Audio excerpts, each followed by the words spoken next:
once something. Go. Hello, all y'all darlings, once again. Welcome to Icebreakers stream. We're doing a more serious one this time. Last time was all about a silly game. Now it's about silly education. My name is Mathilde. I'm from Finland, IGDA Finland. I am also a teacher by trade, among other things. So this is going to be a fun one for me. I'm always, as always, joined by my lovely good friend from Norway, Sylvia. Oh, okay, cool. I'm Sylvia. I thought Finns don't talk, but I guess it goes all the ways.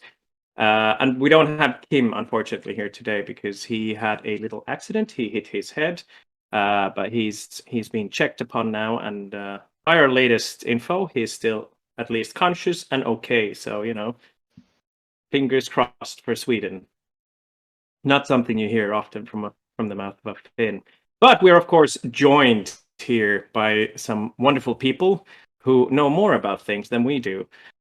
So if you would want to introduce yourself real quick, Marcus, would you go first, please?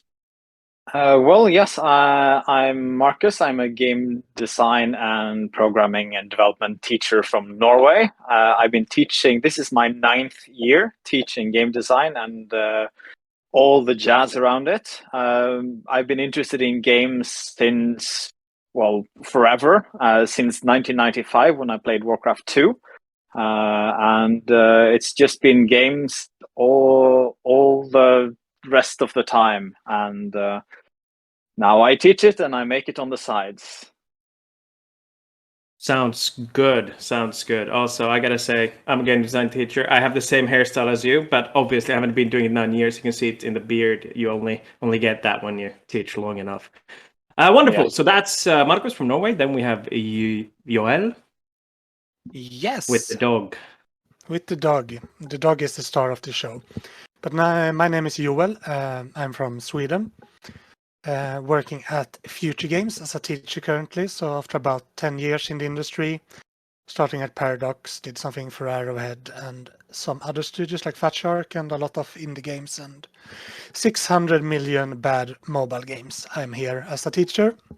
Just wanted to move to the north where it's cold and I can live in the forest and don't talk to people, and that's pretty much me. I gotta say, a little jealous of you and your cottage in the middle of nowhere with your dog. It sounds very lovely. But then, last but least, Finland, Caroline. Floor is yours. Guys. Oh gosh. Hi, I'm Caroline. Caroline Saju. Caro is just enough. Caro is short and sweet, hopefully. And oh my god, World of Warcraft. Oh no. Warcraft and also mobile games, like connecting here. So also my game journey started with World of Warcraft 2005, been addicted since, still playing, and I've been teaching for maybe 6 years, give or take, and dabbled in few indies game studios making mobile games. So hi. Wonderful. Welcome. Lovely to have all of you here. I think you've been teaching long enough when people ask you and you have to start to think and you're like 6 and 7 and that means, you know, you've been there for a while. Hey, wonderful. So for the first kind of opener for this whole thing, we're going to show you this little question and I'm going to let all of you answer. Kind of tell from your perspective what is the game development education like in your own country or where your country you're residing in at the moment. Who wants to go first? This is always the favorite for the first question. I saw Marcus making eye contact, I think. Yeah, so, I can go. I like wonderful. Speaking. In Norway, the game development and game design courses and education, it's better than what it was, and it's gradually getting better now that we've got more proper connection with the industry, and we have people who are really invested in growing the games industry in Norway and imparting their knowledge to the students so that they don't just study and go and find out, oh, there are no jobs, and vanish off into the far, far distant foreign countries and never return. So games development education in Norway has kind of been a bit strange many years. So I don't come from a university. I teach in a folkehøgskole, but we have a really high quality of students, and many students who now work in the games industry and have started their own companies. But we have several universities, some other kinds of schools, and it's just really focused on mainly making game designers, but there is also a good focus on making programmers. And of course, there is a lot of space for growth in the education.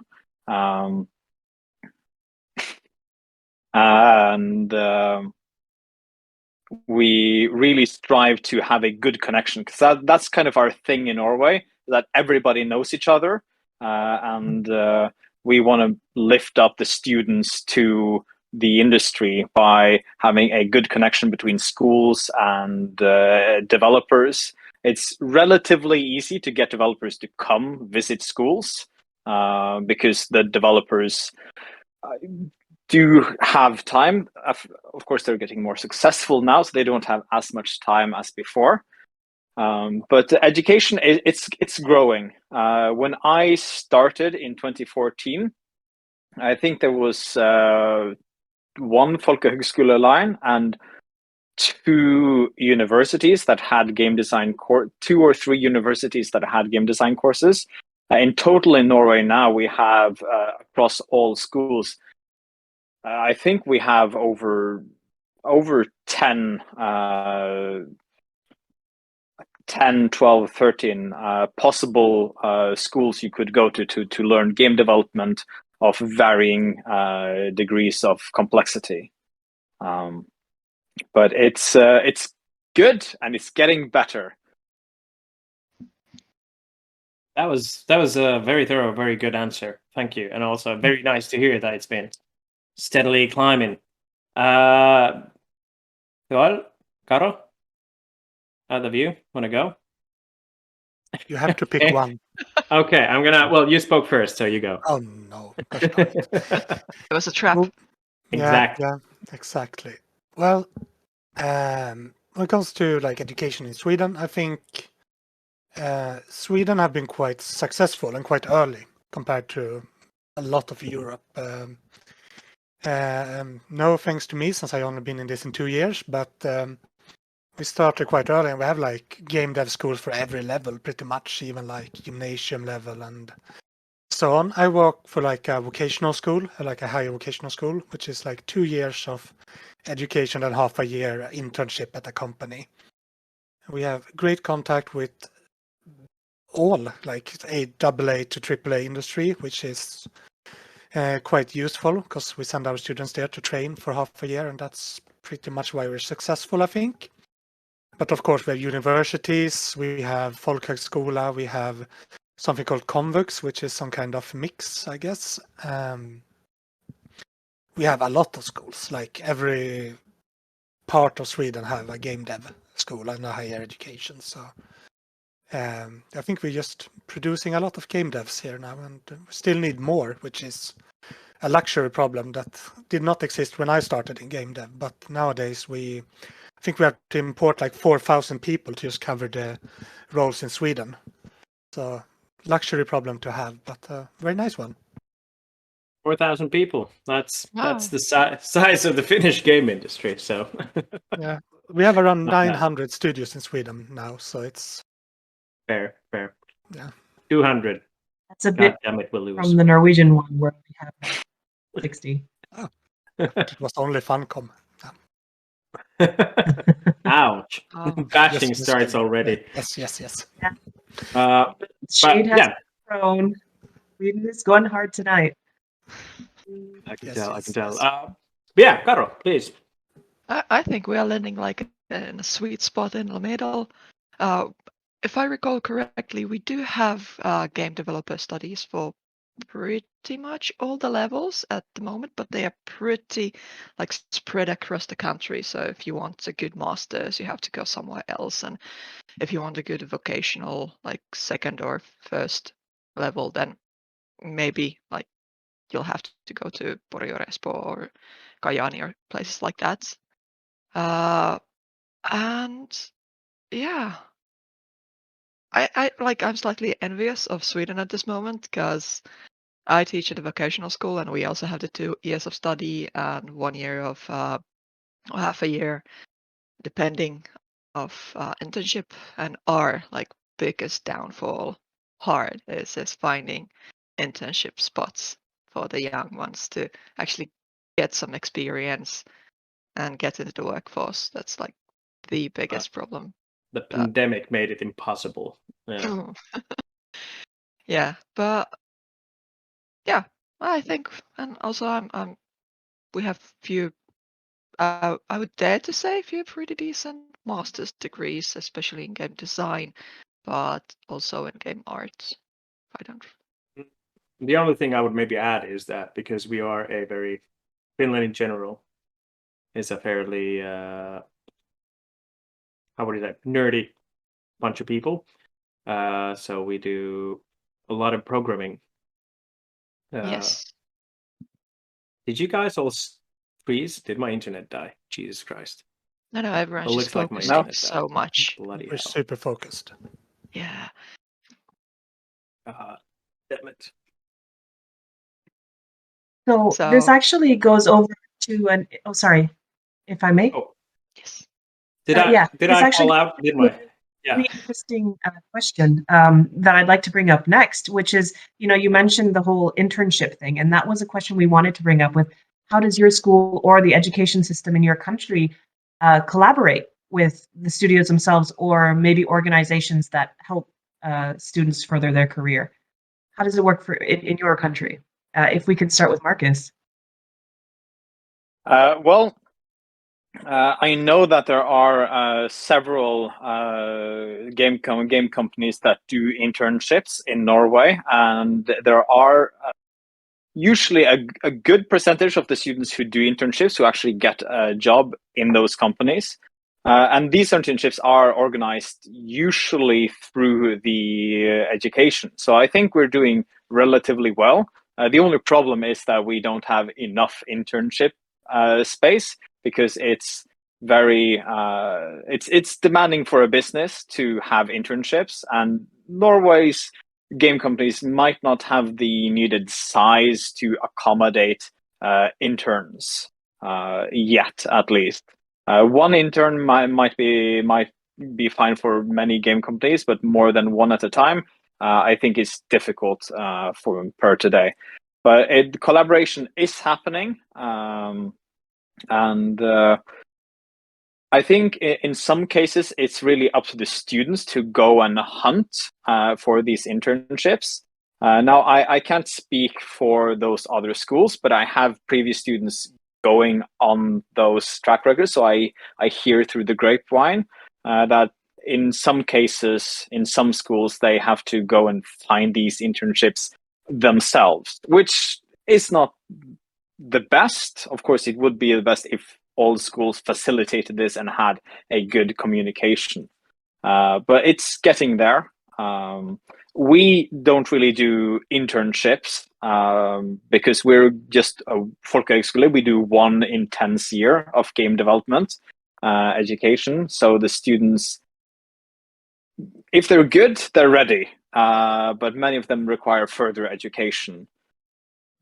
But it's happening, but slowly. This collaboration and internships. And Johan, what's it like in Yeah. Sweden? Well, I'm not gonna lie. Getting internships for everyone can be a struggle, even in a quite a large game industry.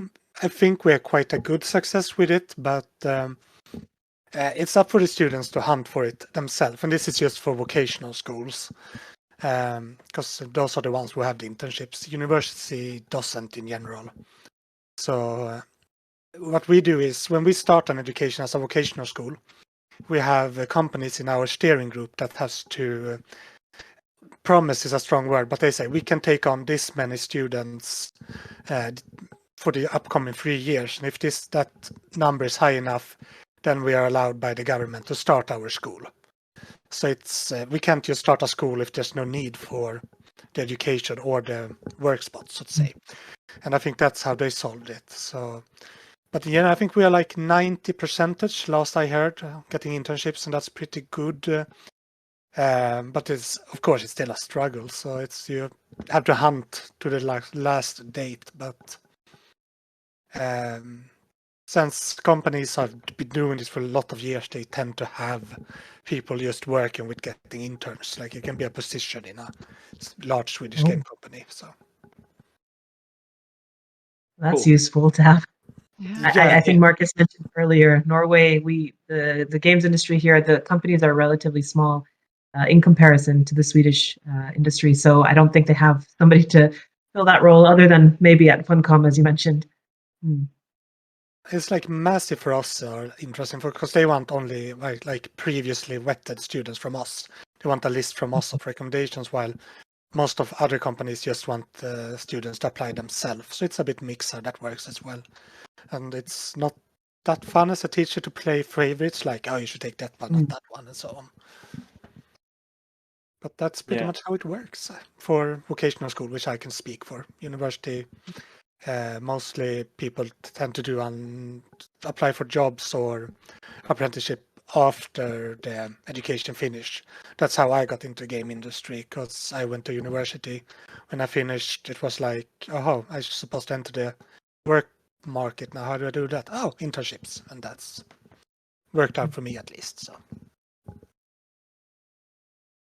Cool. I would say like we have like I think 5 companies with over 100 people, so we don't have that many big ones either. But yeah, Caro, please tell us of your experience. You already started a little bit earlier. That it's not. It's been a little bit. I cheated. Yeah. I think like universities, I would say in Finland, especially, well, in my mind, higher vocational is comparable with university in the quality of teaching, or with the exception that the higher vocational do have the internship part, and they are pretty covered. Well, yes, they do struggle as well, but they have also formed companies around this need. Do correct me, Jonas, but it wasn't like Critical Force, one of the companies in Gajda formed just for That's this. what I understood. Yeah. Yes, specific need of needing a place for like the grassroots place to jump your career from. Now, when we go to the lower vocational, where I teach mainly, we teach mainly game coders, like 60 a year, and finding grassroots like junior dev spots for them tends to be a little bit of a struggle. They have to hunt a lot. Now, all the like credit to the students, they do an amazing job trying to find the places.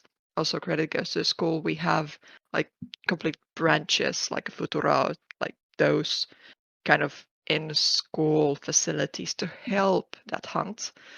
And also, all the credit also goes to the job like market itself. When they do have resources, they do give the internship places, but it's more of a problem. Like even the bigger companies, I don't think they don't have a dedicated person in HR to facilitate just applications from the young students, and they are not up to par, let's say, to a university internship level application, so they get easily sidelined. I can add to this a little bit because I teach at a University of Applied Sciences, and I think roughly half of our students get their internships through IGDA Finland because they come to our meetups and our events, and in that way IGDA Finland has been tremendously helpful, not just for the students but also through that for the whole game industry and the community, because then and also it helps you like the community, so you'll come back. So yeah, that's been a big boon for us. Definitely like IGD for universities.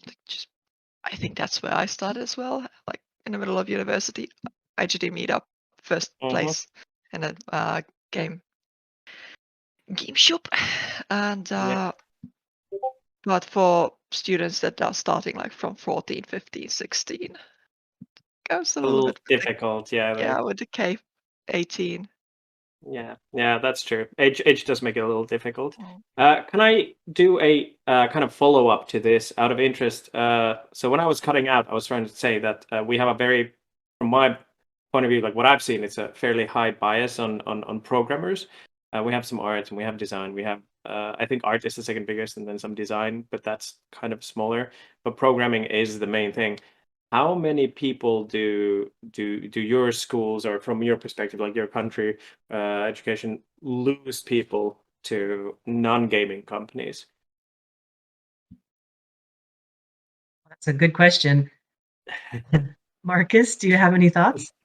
I think for the programmers, I think we lose a fair amount, if not most, because the games industry is volatile. Some people want a steady paycheck, and they can get that outside the games industry. And if they're good at programming, they can pretty much find a job almost wherever they want.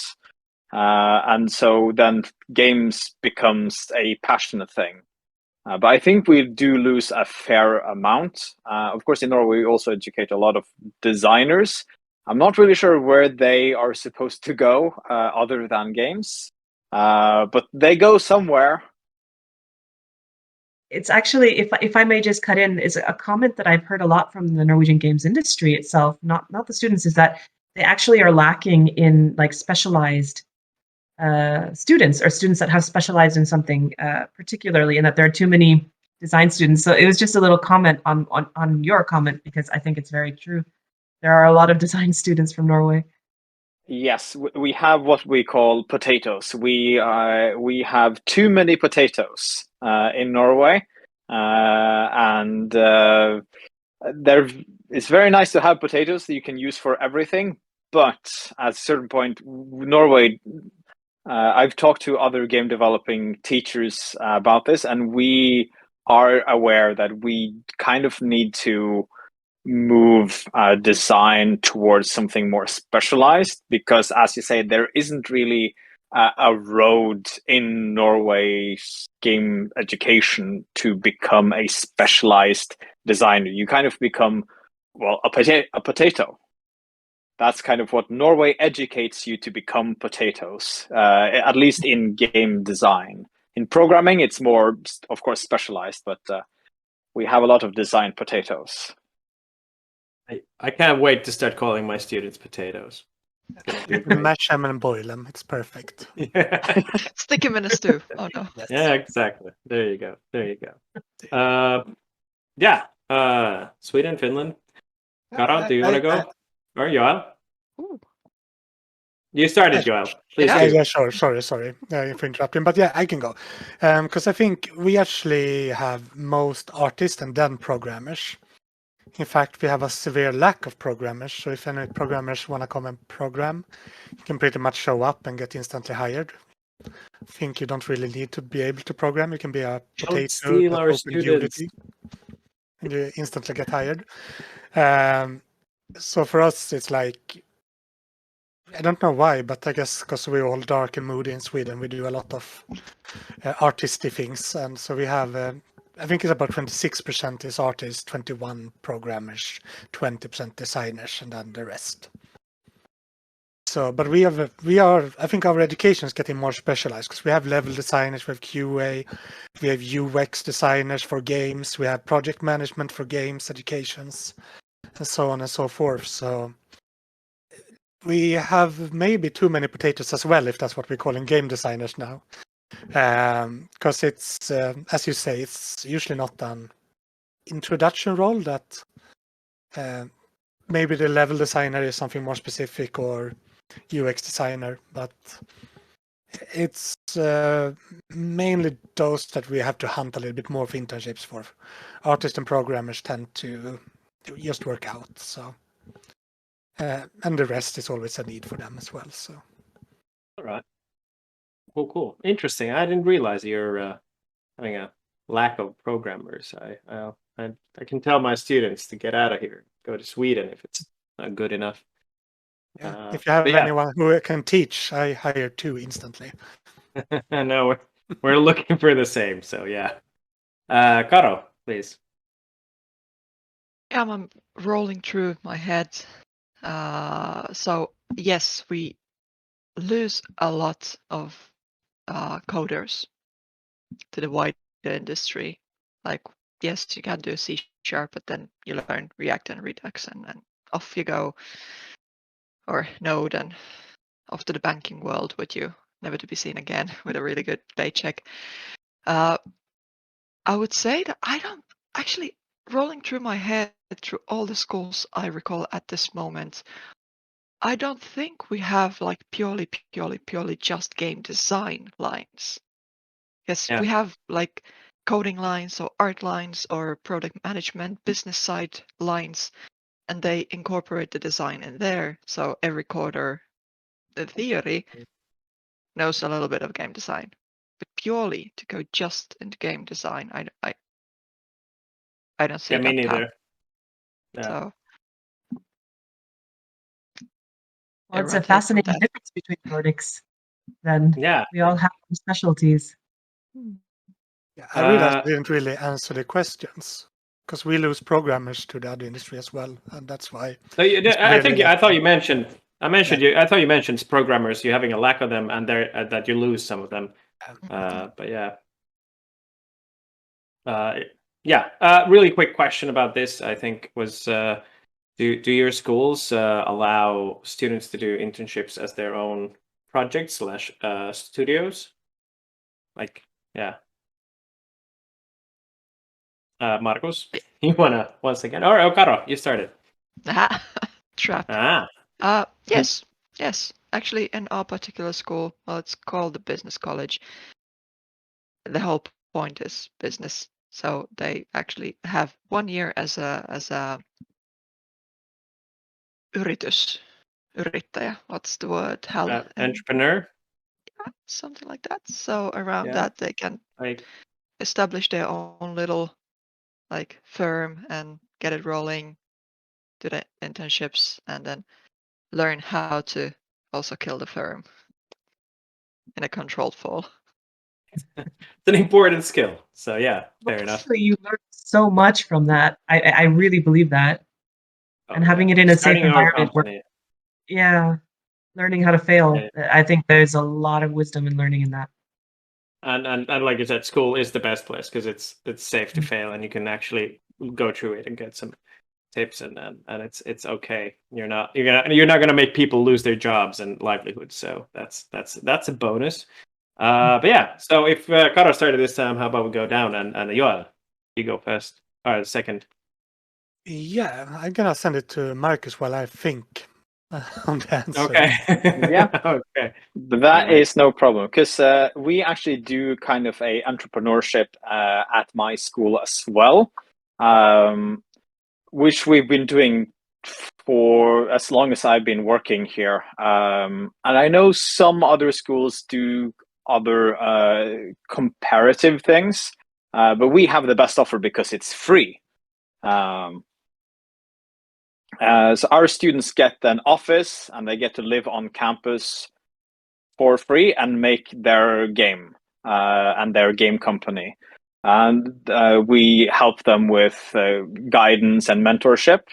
And I know other schools do similar things where they have the ability to make their own game companies and kind of do as internships, but of course they have to pay for that opportunity. But it is something that's been gaining more traction and interest across the Norwegian games education because people have seen that it can be really effective, and it's also a very good stepping stone to get into the games industry. I think a few years ago, before COVID, we had around over 50% of the students who took this. They went on to actually work in the games industry in a indie company or starting on their own. That's good to hear. That sounds very, very good. And I wonder if that was enough time for Joel. Yeah. I have done my research now and thought about this. So quick Google, I like it. Yes, I can type really fast. But how it tends to work for us, it's you are in theory allowed to start your own studio as an internship. There are some caveats, as you have to have an outside mentor that is experienced and can actually teach you, because teaching yourself can be a little bit hard. So usually people join like an incubator. We have Embracer in Sweden that seems to be buying every company in the world, and they have an incubator called Fire something Invest, Amplify Game Invest, and they like offer students like quite a good monthly pay to just work on their own games. Of course, they take 20% or something of the company, but it's a good way to kickstart your own company if you're okay with letting go of some of the control.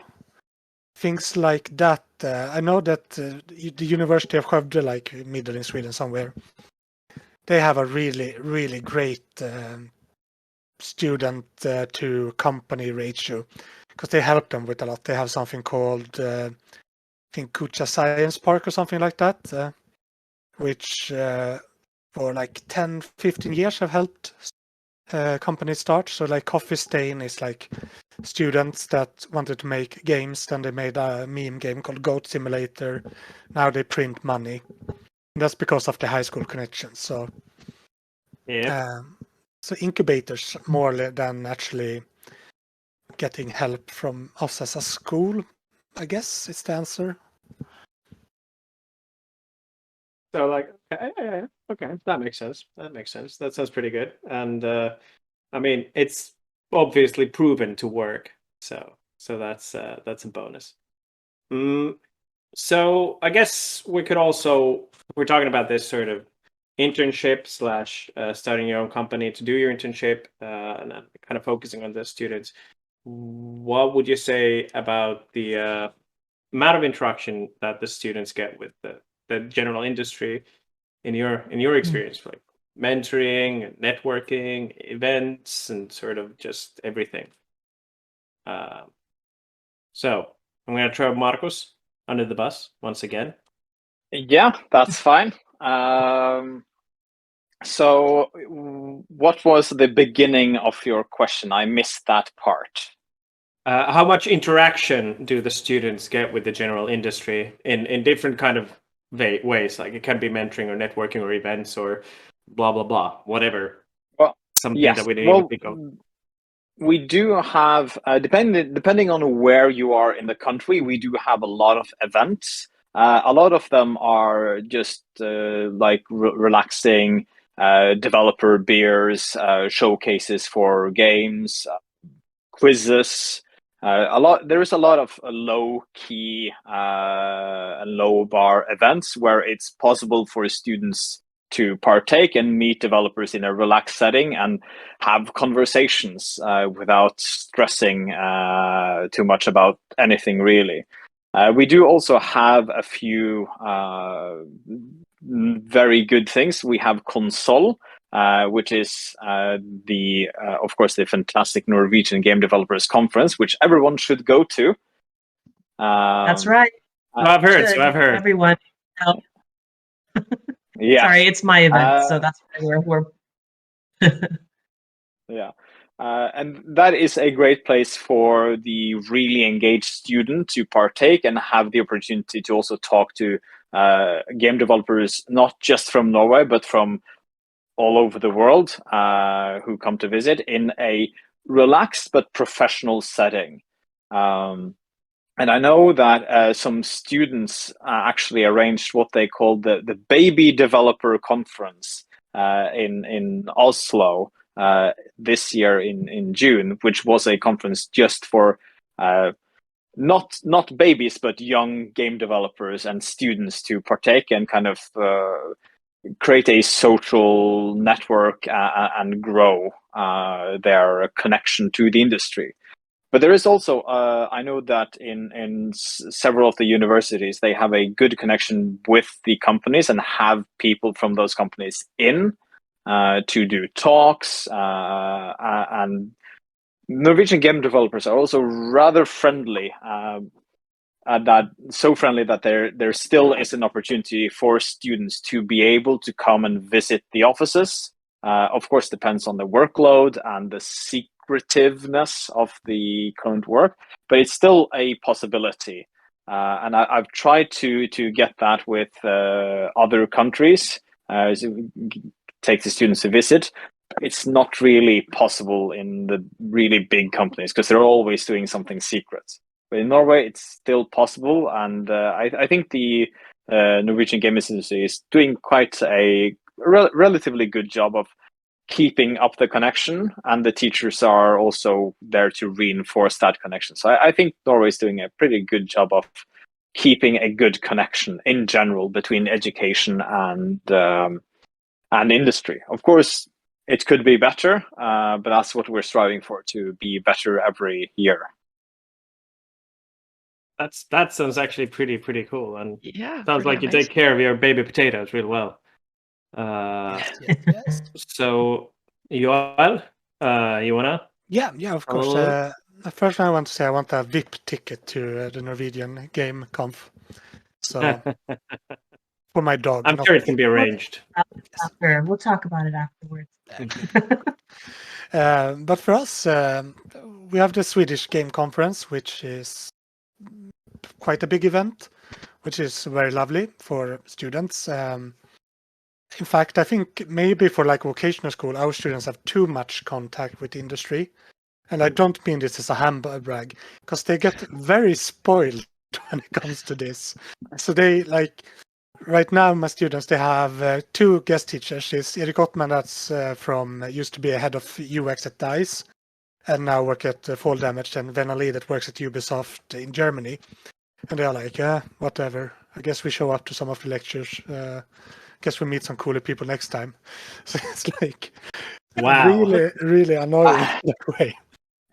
The arrogant Swede strikes again. Yeah, we are the worst. I'm gonna move.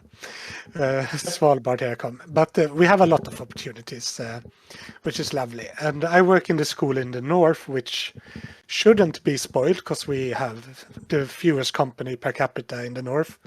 While our Future Game Stockholm, which is our like flagship school, they used to be right next door to the EA DICE and Starbreeze and King. Like exactly walking distance, 2 seconds to walk. And they always hang out at the same bars and so on. So they were just hired before they even started, it felt like. So a lot of contact like that. And we, of course, as a vocational school, I think we hire guest teachers from the industry for 80% of our courses. So it's a luxury problem, but a good problem to have, I guess. All of your problems are like, it's a good problem to have. To be Sweden. Yes. Karo, please show Sweden. I will. I promise I will. IGDA. Like, yes. Hands down, I think at least that IGDA Finnish branch like this, an event every single month, like across Finland, Helsinki, Kotka, like whoosh. And at least in my opinion, the hubs are super active. Like not just 5 people, 4 people, like 50, 40, 100 every month. And aside of those, Pocket Gamer comes around Helsinki every now and then. We have a few other big events. Then there are the like Bit One that are the skill competitions. Skill. Also, I don't think we mentioned these yet, but skill competitions. Yeah. As in Euroskill, World Skill, Finland Skill. The last ones I think were in Korea just now, and they also facilitate like 3D modeling, game design, game making in those competitions. And then jams. I don't know Yes. about you guys, but at least we seem to be swimming in different kind of jams, like jams Yeah. and game jams, quantum jams. And Yes. whenever it's the jam season, schools that's all we do. Game jams, fig jams, all kinds of jams. It's all good. So I'll add to that a little bit, as Joel was saying that it sounds like a humble brag. So I guess this is, well, no, this isn't even a humble brag. It's just a brag, I guess. But quickly about the IGDA, because I mentioned a lot of the interns go. So we have about 10 to 14 events every month across the country. Maybe not in the summertime. Otherwise, there's events and meetups all the time, which means that we have approximately, depending on the month, from 500 to like 1,200 people visiting meetups every month.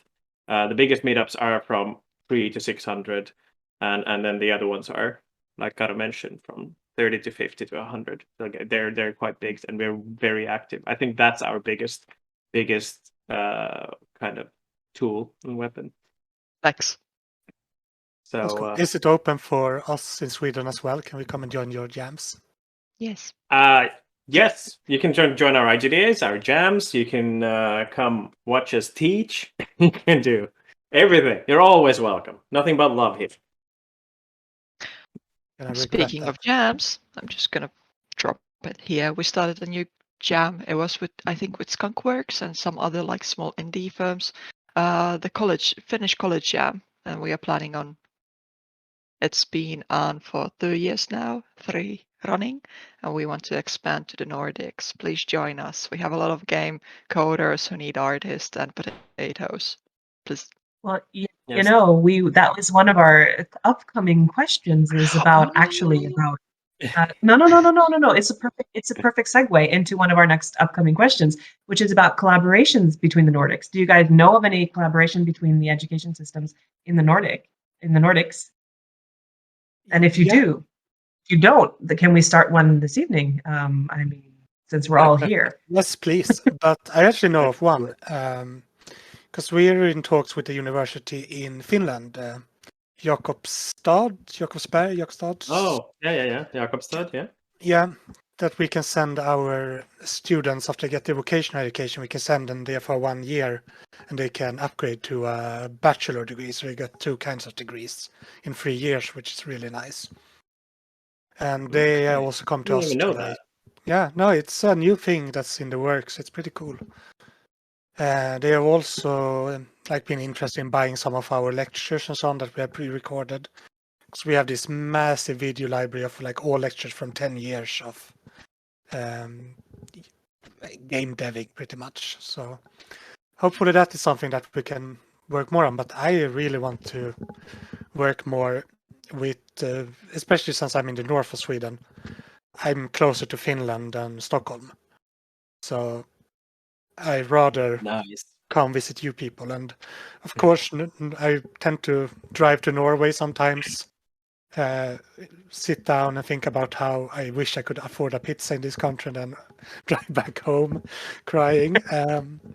But it's so close. I mean, we are we should be neighbors, and I would love to work more with all of you.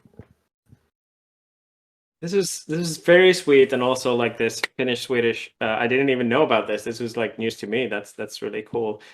Sorry, Marcus, I'm gonna ask Kara first because do you know any connections between us and Sweden or Norway or hell? I'll take Denmark or Iceland at this point. The only one I know, and it is not digital game specific, is Knutpunkt. But that's not digital game specific. It's more like tabletop board games and LARPing specific. And that's a traveling convention that is happening between the Nordics. But we could have something like that. That's true. That's a digital Knutpunkt. Why not? Yeah, I like it. Marcus, anything to add? In this case, no. I don't know of any collaboration between Norway and the other Nordic countries. It's not something I've talked with the other teachers about even.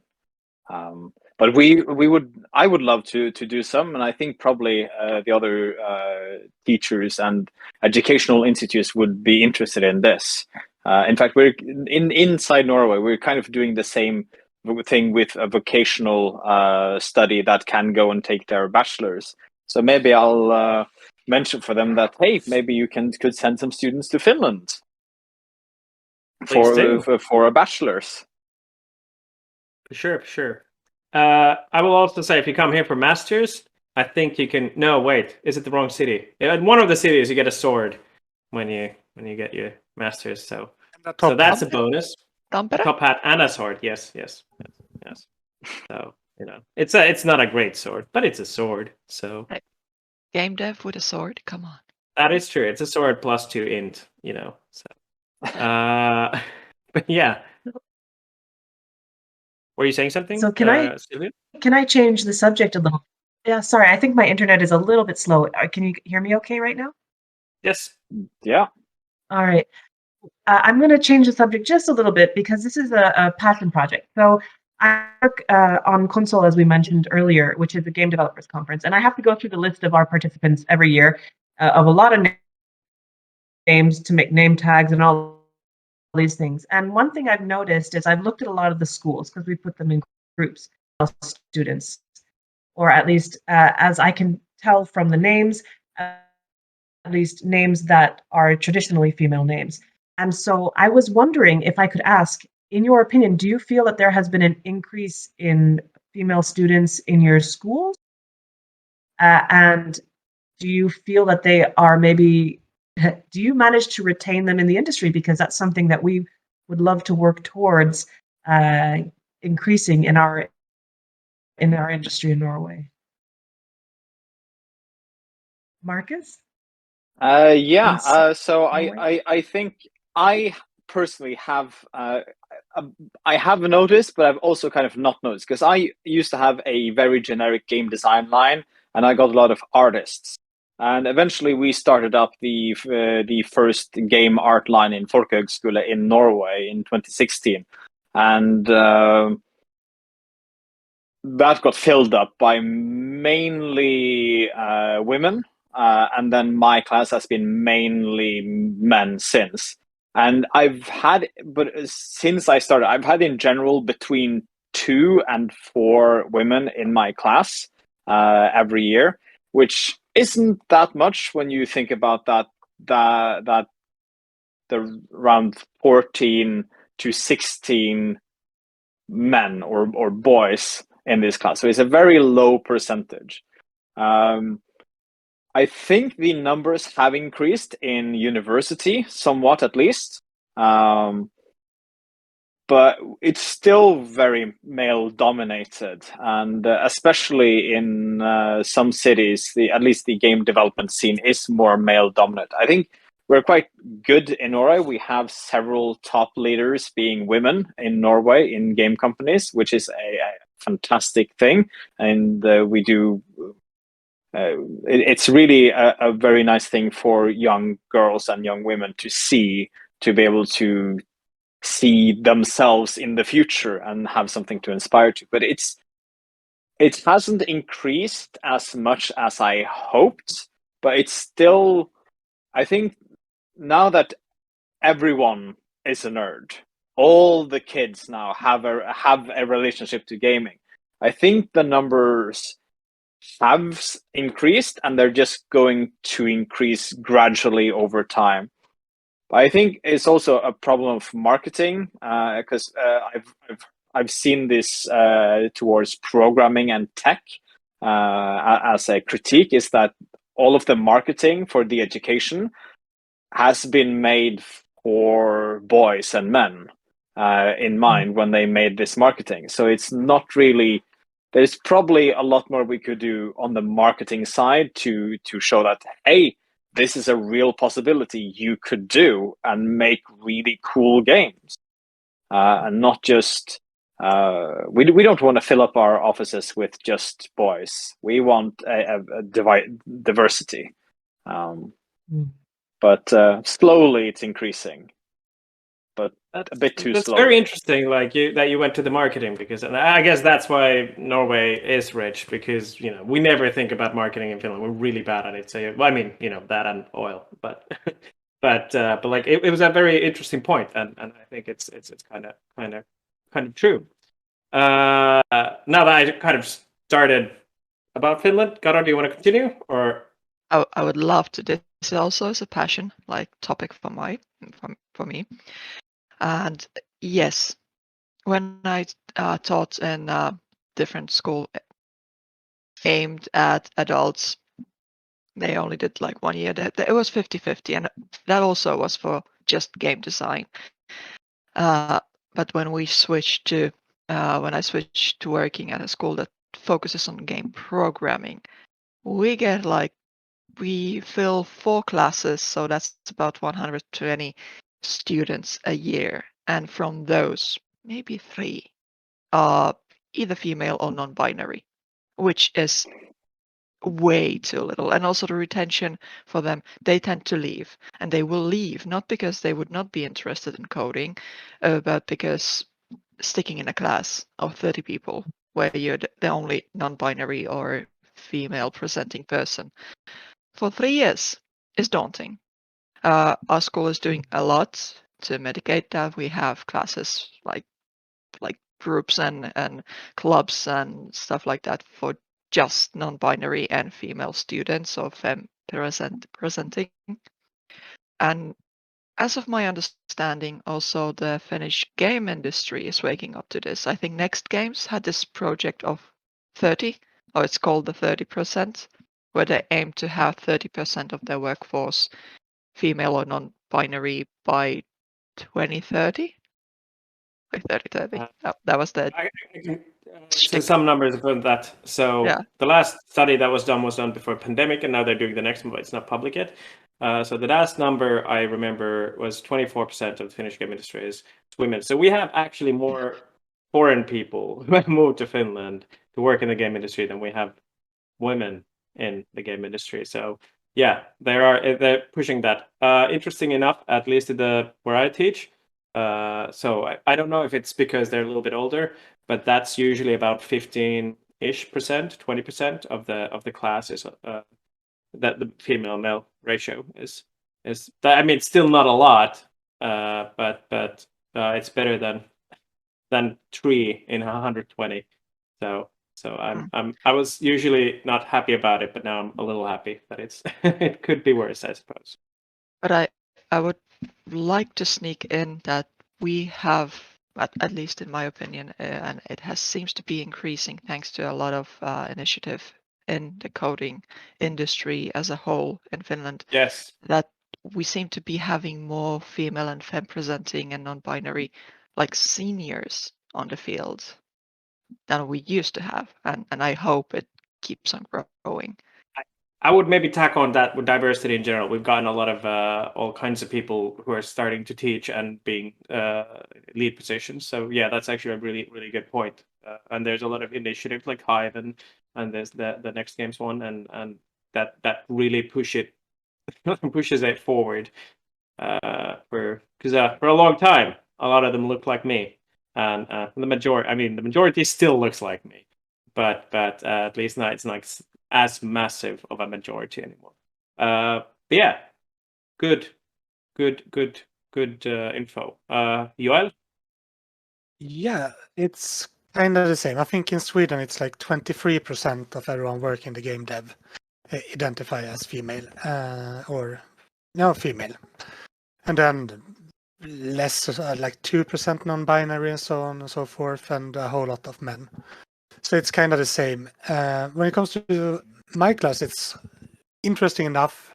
For game art, I have 3 guys, the rest female in the school in Skellefteå. Another school where I work sometimes in Boden, it's like 75% females for game art. So that seems to be taking over. When it comes to game design is about 50-50. When it comes to programming, we all know how it actually is. So it is a struggle for us as well, I'd say. But I think what we are doing here in North, we have a lot of game jams and meetups. We have like a game jam called Fem Jam, which is only for female and non-binary identifying people. We have female meetups and so on and so forth. So I think we are trying to like lift it up and make it public. And we have some like really ugly scandals in Sweden in like larger companies, which is always heartbreaking to hear about. But I think getting more senior people is the answer. And as well, it starts with us as educations, because we set the rules. And if we don't tolerate mistreatment and actually tell them about how it works in the game industry that you need to grow up, I think we can set a tone that actually lifts all boats, or however you want to put it. So I think it's hopefully getting better. But I think we all have some work to do, honestly.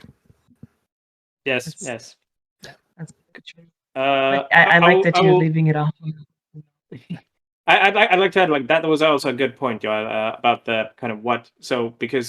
So we do, it's an engineering program, bachelor's degree, so it's very programming heavy, and I think in Karo's case as well, you're talking about programming. I do know that on the art side, it is almost the opposite, not quite, but almost the opposite. So it's very, the female male ratio is very, very different, but there's less of those in general. So programming is the big thing there. But yeah, like you said, I think that was a good ending note there. That there's things aren't abysmal, but they could be better, and we need to do better. But yeah, I guess we're not entirely out of time yet. We have a little bit of some minutes here. And it's been a pleasure talking with you and listening to you and hearing more, and I'm kind of excited about the possibility of doing some collaboration between these lovely countries of ours, and that there is some that I didn't even know of. So thank you for that, Joel. But I guess as a last question, we could have this sort of your advice. For students currently studying game development, or maybe wanting to study it, what would be your one nugget of one potato of wisdom for these students? I'll throw the up. Yeah, sorry. I'm gonna make a bad potato pun. Go. Okay. I would just say, don't believe anyone who says that crunch is necessary or fun. Yes, that's great. That is great. Yes, believe. Yeah, that is. Jesus, that was really good. It was so short and so good. Thank you. Joel, it's hard to follow up, but yeah, I'm feeling defeated already. No, but I would say, like, I think the best advice I ever got was just you go in it with the mindset that you're gonna land a job, because some just get stuck in the like student life, which is a lot of fun. Probably the most fun you're gonna have in your life, to be honest. So plan, like, learn the right way. Actually take it seriously, write things down, and be active as a student, and build networks. I think that is what I'm trying to say. Because when you look, like, I always do it like this. If you look around you the first day, these people who are like random students now, they're going to be the seniors, they're going to be the leads, they're going to be the CAOs, they're going to be your colleagues from this day to forever. So network with them. Because contacts, it's like the LinkedIn. It doesn't matter what you know, but who you know. And that's still true in this industry. That is very true. When often talking about networking, they're like, "Yeah, go out and meet people," but it's very true. Also, meet the future people in the industry, and that is like the easiest place to do it because you're stuck in the same place for like a handful of years. So you should do it. Really good. Karo? Actually, sneakily, I had to. Oh, Forgive okay. me. It was very similar as Joel. Networking, as in, don't concentrate on being the absolutely best on what you do. Concentrate on being a really, really good person in a group. Like you will be able and you will have to learn new stuff non-stop. So that you will never reach the point of being the god of a one singular thing, and then you're ready for work. No, it doesn't work like that. Like heartbreak. No, it doesn't.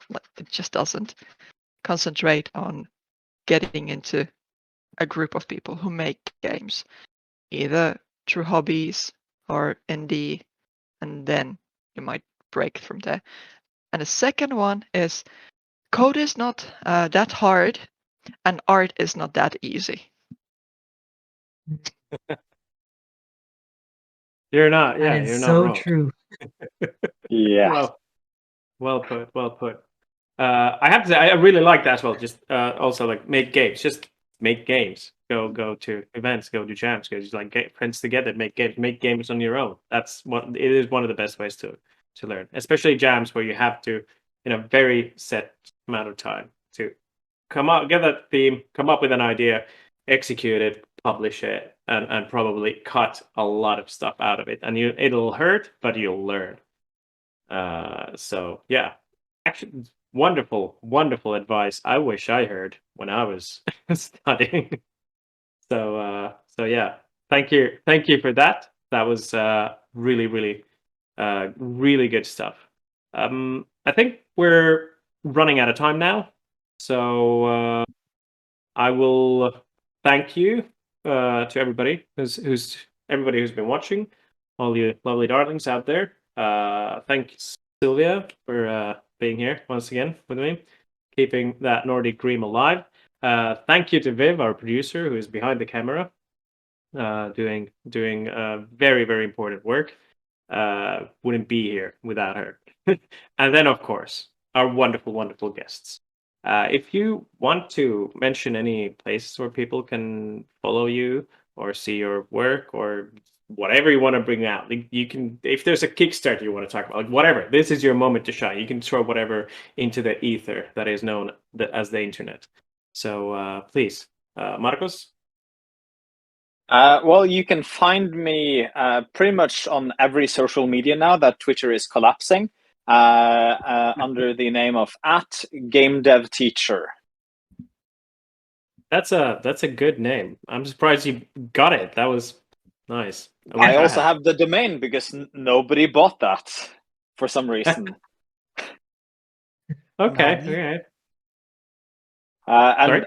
I'm going to actually be coming out with a Kickstarter next year, and I'm working on several projects. So if you want to follow up on cool, strange, Neolithic things, follow me on Twitter, co-host, Hive, whatever, @GameDevTeacher. Okay. That was very good. Right. You came prepared. I can respect that. You are? Yeah, no, don't follow me anywhere. Honestly. Very Finnish of you. Yeah, I moved to the forest for a reason.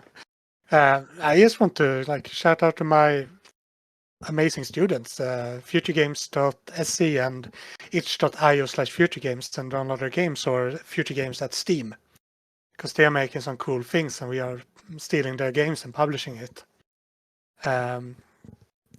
So please, that's all. And for Marcus and Caro, please, and for the ID, please, let's do something, some collabs. Let's make this happen. Yes, please do that. Also, that's a great shout out. Thank you for that. And Caro.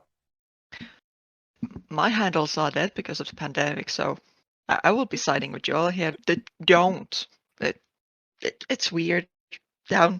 the internet lane. However, Collabs, if I have the chance to shout out something, Finnish College Jam, and we could make it Nordic College Jam or Nordic That would Edu be Jam or something. dope. That would be really Yes. cool to be able to have. Yeah. So this conversation was pretty useful after all. In the next few years, Yes. we don't know what's This going will to be very happen. good. Maybe one of these episodes will be about the games from that jam. One can Yeah. dream. That- One can dream. Some delicious Nordic jam. Oh, Oh yes, I love me some Nordic jam. and It's we make the secret theme potatoes. Yes. Yes. Oh, baby potatoes Baby dipped potato- in jam. baby potato jam. Mm. I don't wanna squish my students. All right. Hey, thank you very much for joining us. Thank you for watching. Thank you for our guests. Thanks for all the Icebreaker team. Even Kim, who is resting his forehead at home or the hospital. We hopefully all is well. Fingers crossed. And everybody, take care. Thank you, and all the best. Have a good Bye. night. Thank you so much for joining.